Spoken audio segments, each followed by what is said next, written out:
ECU moves up in the latest sexual health report card. The Board of Trustees meet on campus this week, and ECU basketball starts the season undefeated.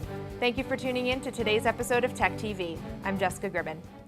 The distance between Greenville and Paris is nearly 4,000 miles, but the ECU community was still impacted by last week's attack in the French capital.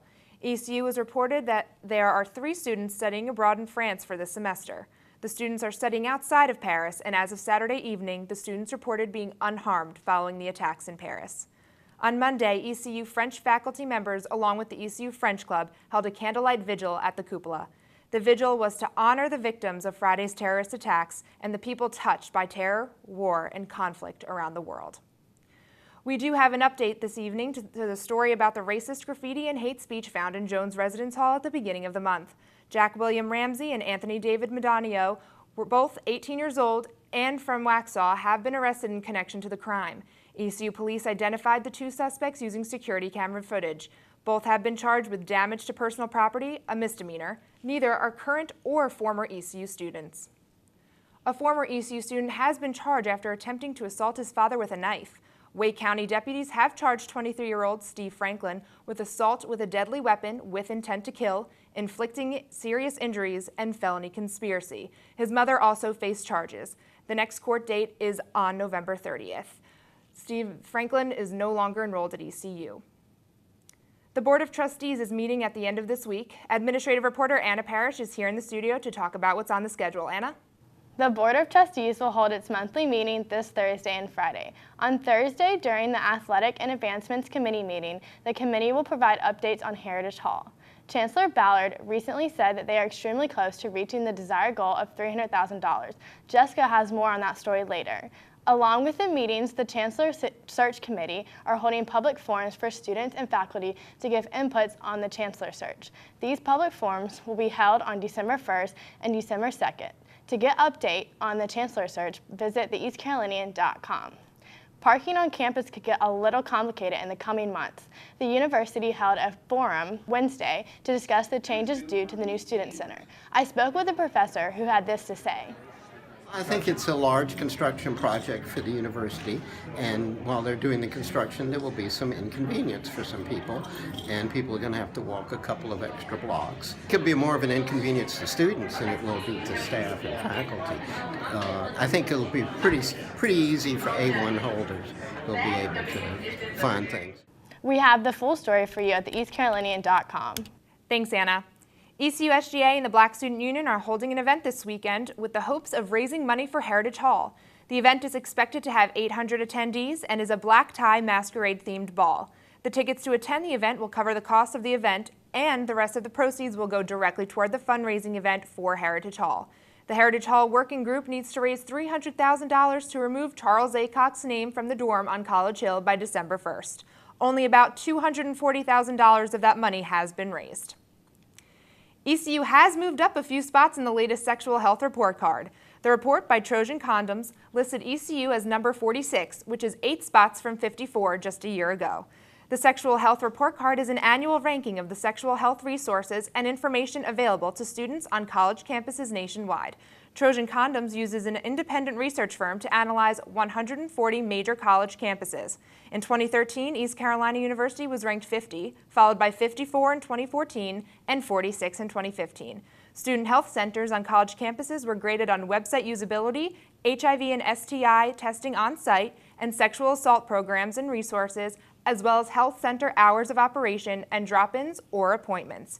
You can check out the whole story in Tuesday's paper or on our website. And now on to sports. Really, we the plug for everything ECU athletics. And we get off to a running start with cross country. The season came to an end over the weekend at regionals. The Pirates saw 3 senior runners off, and boy, Run Jorge Montez finished his all-conference season off in style as he ran the 6th fastest 10K time in program history and finished 83rd in regionals. On the women's side, Caroline Reiser finished her season just short of her goal to become an all-regional runner as she finished 42nd out of 235 women, which is 17 spots from being an all-regional performer. Now we cannonball into swimming, where the water-based Pirates will compete in the Nike Cup over Thursday, Friday, and Saturday. And now we're going to serve it on over to volleyball, where the Pirates dropped another 2 games over the weekend.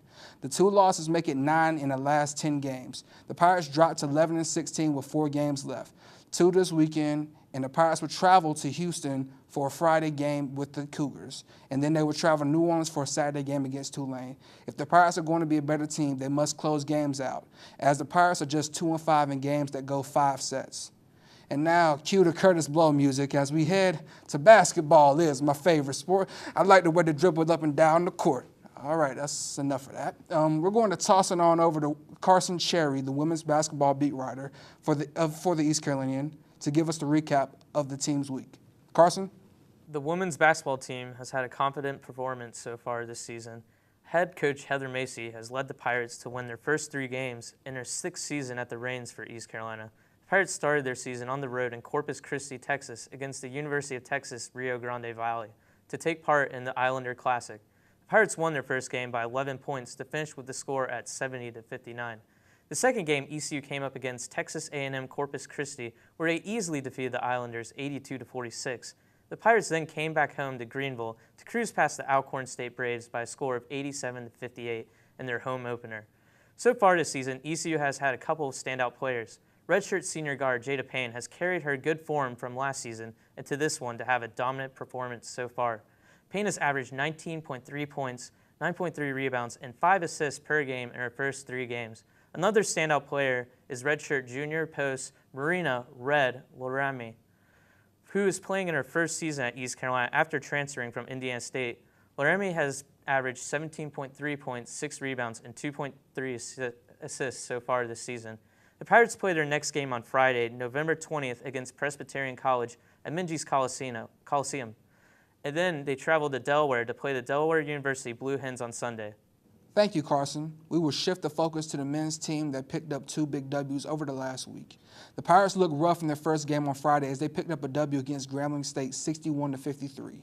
The Pirates had to play catch-up for the first 7+ minutes. The Pirates took control of the game until the Tigers roared back in the second half, taking a 35-33 lead at the 12-14 mark. The Pirates quickly took the lead back at the 10:42 mark, 37-35. The Pirates controlled the game for the next 8 minutes, but the Tigers pushed the Pirates to come within 5 at the 2:29 mark, before the Pirates closed out with a 7-4 run to finish the game. The Pirates shot horribly and turned the ball over more than they assisted. The Pirates had 15 turnovers and 10 assists while shooting a little over 31% from the field and about 24% from 3 and 69% from the line. White did shine with 21.5 rebounds and a steal, but Monday night was a whole different story. The Pirates were shooting very well as they shot almost 64% from the 3, about 54% from the field, while shooting 75% from the free throw line. The Pirates looked to be in a dogfight with Charlotte during the first half as the Pirates never got a lead bigger than 7. The Pirates took a 41-35 lead in the halftime. The Pirates pushed the lead to 10 within the first minute of the half. The 49ers pushed back with a 16-6 run over the next 6+ minutes. The Pirates then took over the game with a 14-2 run over the next almost 4 minutes. And then the 49ers never got within 8. And after that run, the Pirates got the lead up to 17 with 1:33 left. The Pirates win 88-74 to now be 2-0. While the Pirates did win the game, turnovers were once again a problem as the Pirates turned it over 15 times but did get 16 assists this time. The Pirates will head to Cali, baby, to face the California Golden Bears Friday night at 11 p.m. Eastern. Monday night, they will take on the San Diego State Aztecs at 11 p.m. in San Diego. Now we're going to close out sports with Pirate football needing a win against 0-10 UCF Knights. ECU must win the game to have a chance to be bowl eligible going into the last game against the Cincinnati Bearcats for the last game at Dowdy-Ficklen Stadium. If the Pirates lose either game, the season is over and goodbye to Montez Overton and Zeke Bigger. If the Pirates win both games, a bowl game is possible. Well, that's sports. We want to thank you for checking out today's show. We will not have a show next week due to the Thanksgiving break. From all of us here at TEC-TV, we hope you have a great Thanksgiving. For updates and breaking news, visit theeastcarolinian.com, follow the East Carolinian on Twitter, and like us on Facebook.